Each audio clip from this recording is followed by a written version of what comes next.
Hello po sa inyong lahat mga ka-crypto. Ako po si Pinoy Crypto Trader at sa video na ito ay atin pong pag-uusapan ang tungkol kay Shiba Inu. Kung saan ay ano ang gagawin mo kung pag ang market price ni Shiba Inu ay umakyat sa presyong 0.01 or 1 cent.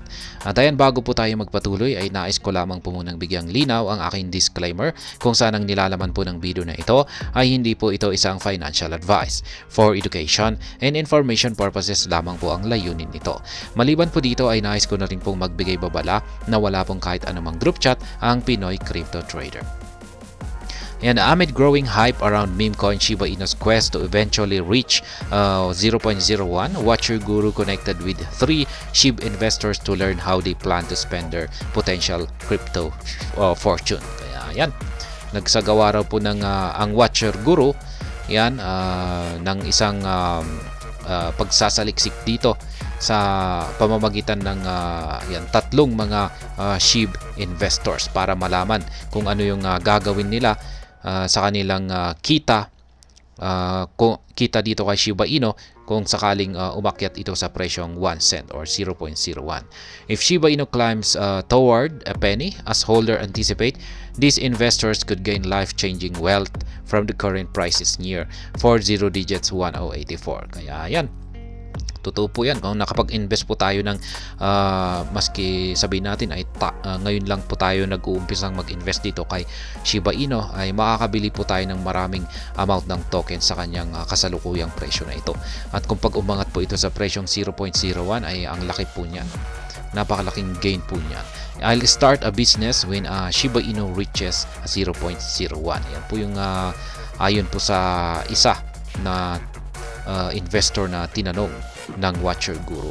And mag-uumpisa daw po siya ng isang business kung sakaling si Shiba Inu ay umakyat sa presyong 1 cent. A 31-year-old burger chain employee from Kansas aims to quit his minimum wage job and launch a real estate company if his SHIB investment pay off.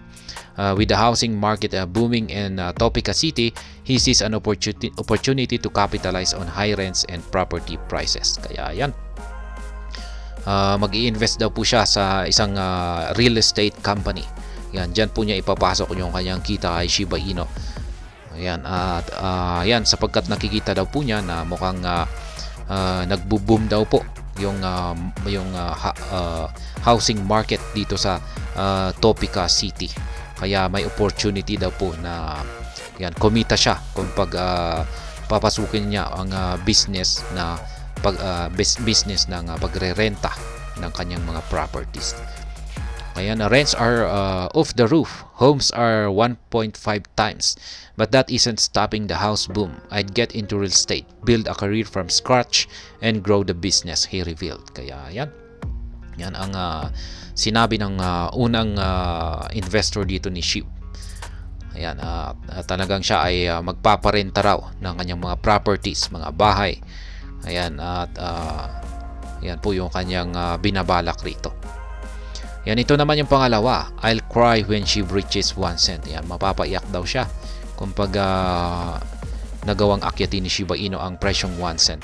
A San Francisco-based software developer confessed he would move to tears the moment he saw SHIB touch 1 cent, no matter where he was or what he was doing. Kaya yan, mapapaiyak daw siya kahit nasaan siya or kung ano man yung kanyang ginagawa, at mapapaiyak daw po siya kapag na-hit ni Shiba Inu ang presyong 1 cent. Yeah, siguro napaka-emotional ng tao na ito. Ayan, the moment I see SHIB at 0.01 or 1 cent, I'm going to cry. The 37-year-old SHIB investor holding 238 million tokens said, I can't wait to see the charts say 0.01. I think about it every day. And when it comes, I'll be the happiest tears of my life. Kaya yan. Talagang siguro ito yung tinatawag nilang tears of joy. Kaya mapapaiyak siya. Ito naman yung pangatlo, I'll buy land and build my dream house. Ayan. Bibili daw po siya ng lupa at magpapatayo siya ng kanyang sariling pinapangarap na bahay. And a 27-year-old Jasmine Phillips has already purchased blueprints for her perfect 4,000 square foot home. When she reaches substantial value, she plans to buy 20 plus acres of land and build this house, complete with a weeping willow tree and tree-lined driveway. Kaya yan, ang pangarap ni Jasmine Phillips.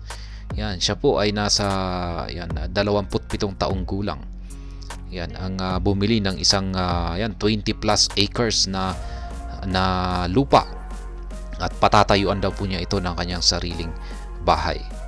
Ayan, the 1 cent mark is totally doable, yet the when is unpredictable, Phillips noted, calling Shib a sleeping giant that could make her dreams reality someday. Kaya yan, ayon kay Phillips ay meron po siyang paniniwala na si Shiba Inu ang siyang magbibigay ng katuparan sa kanyang pinapangarap na ito.